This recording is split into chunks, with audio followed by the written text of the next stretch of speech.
हाय दोस्तों, मेरा नाम राम है। मेरी उम्र 22 साल है। मैं लुधियाना का रहने वाला हूँ और अभी पढ़ाई करता हूँ। यह मेरी पहली सेक्स कहानी है, इसलिए गलती होना अवश्य संभव है और मैं पहले ही आप सभी से माफी मांगता हूँ। प्रेग्नेंट सिस्टर सेक्स कहानी मेरी और मेरे दूरे के मामा की लड़की की है, जिसके साथ सेक्स करके मैंने उसे मां बनने में मदद की थी। यह बात उन दिनों की है जब मैं कुछ दिनों के लिए अपने दूर के मामा के गांव घूमने गया था। उनका गांव लखनऊ जिले की एक तहसील में पड़ता है। यह लखनऊ के काफी नजदीक है। मामा जी का घर काफी बड़ा है और उनका चावल निर्यात का व्यापार है। अपने काम के सिलसिले में मामा जी को ज्यादातर बाहर ही रहना होता था। मामा के घर में 3 ही लोग हैं, मामा, मामी और उनकी बेटी निशा, बदला हुआ नाम। निशा की शादी 2 साल पहले हुई थी, पर वह उस वक्त अपने मम्मी पापा के साथ ही रह रही थी। उस दिन मैं अपने मामा के घर पहुंचा ही था कि वहां पर मेरी मुलाकात मामा की लड़की निशा से हुई। वैसे तो मैं उसे बचपन से जानता था, पर इस बार मैं उससे लगभग 2 साल के बाद मिला था। वह कुछ परेशान सी लग रही थी। पूछने पर उसने बताया कि उसकी सास और पति उसे तंग कर रहे हैं, क्योंकि शादी के 4 साल बाद भी उसे बच्चा नहीं हुआ। वे उसे धमकी दे रहे थे कि अगर जल्दी बच्चा नहीं हुआ तो वे अपने लड़के की शादी कहीं और कर देंगे। यह सुनकर मुझे काफी बुरा लगा। मैंने उससे पूछा कि तुमने कहीं इलाज नहीं करवाया क्या? निशा ने बताया कि उसने कई डॉक्टरों को दिखाया है, काफी सारे टेस्ट भी करवाए हैं, पर प्रॉब्लम उसके पति में ही है, जिसे वह मानने को तैयार नहीं है। इतना बताकर वह मेरे कंधे पर सर रख कर रोने लगी। मैंने निशा को समझा बुझाकर शांत किया। वह उस दिन मेरे समझाने से काफी शांत हो गई थी और मेरे साथ बैठकर उसने काफी वक्त बिताया था। हम दोनों के बीच एक मजबूत दोस्ती सी हो गई थी। हम दोनों ने अपने मोबाइल नंबर भी ले दे लिए थे। डिनर के बाद हम दोनों अपने अपने कमरे में चले गए थे। मैं मोबाइल चला रहा था और दोस्तों के एक ग्रुप में चैट कर रहा था। उसी वक्त उसका मैसेज आया और उसने कहा, क्या तुम अभी जाग रहे हो? मैंने कहा, हाँ, मुझे देर रात तक जागने की आदत है। वह बोली, क्या मैं तुम्हारे कमरे में आ जाऊं? मुझे तुमसे बात करके अच्छा लगेगा। मैंने हाँ कह दी और वह मेरे कमरे में आ गई। हम दोनों लेटकर बातें करने लगे। उसने बातों ही बातों में मुझसे मेरी गर्लफ्रेंड के बारे में पूछा। मैंने बताया, हाँ, एक है तो, पर अभी हम दोनों एक दूसरे को समझने की कोशिश कर रहे हैं। अभी हमारे बीच प्यार जैसा कुछ नहीं हुआ।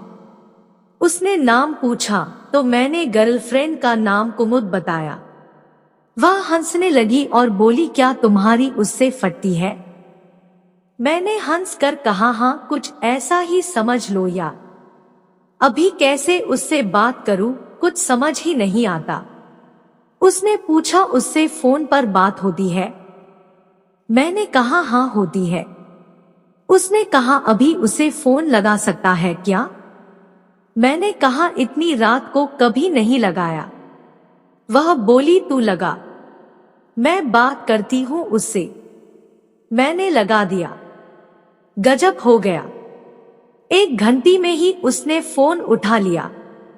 इससे पहले कि मैंने कुछ कहता, निशा ने फोन मेरे हाथ से ले लिया और फोन स्पीकर पर करके उससे बात करने लगी। निशा, हेलो भाभी, कैसी हो? कुमुद अचकचा गई और उसने कहा, आप कौन हैं और राम के फोन से क्यों बात कर रही हैं? निशा, मैं राम की बहन बोल रही हूँ और उसकी तरफ से आपसे बात कर रही हूँ। यदि आपको मेरा भाभी कहना ठीक नहीं लगा हो तो मैं सॉरी कहती हूँ। कुमुद, अरे नहीं दीदी, वह बात नहीं है, पर राम के फोन से आपने ऐसा कहा तो मैं एकदम से समझ नहीं पाई। मैं आपसे कल बात करती हूँ। अभी मैं मम्मी से बात कर रही थी। निशा समझ गई कि कुमुद को शर्म आ रही है, मगर वह भाभी सुनकर खुश हो गई है। तब निशा ने ओके भाभी बाय कहा और फोन काट दिया। मेरी गांड फट रही थी कि ये क्या बवाल हुआ, पर निशा ने हंसकर मेरे लिए कुमुद को लगभग सेट कर दिया था। सच में निशा बहुत तेज स्पीड वाली लड़की थी। उसकी तेज स्पीड वाला दूसरा नमूना अभी सामने आने वाला था। फिर उसने कुछ देर मुझसे बात करके कुछ इस तरह का इशारा दिया कि वह मुझे इस्तेमाल करना चाहती है। मैंने फिलहाल चुप रहना ठीक समझा। फिर वह अपने कमरे में चली गई और मैं भी सो गया। अगले दिन निशा ने अपनी तेज गति की बॉल से मुझे घायल करते हुए कहा, क्या तुम मेरी मां बनने में मदद कर सकते हो? मैंने उसकी तरफ देखा तो उसने सीधा मेरे लौड़े को पकड़कर कहा, बोलो ना। अब मैंने भी मन बना लिया था कि इसे चोदने का मजा लेना ही चाहिए।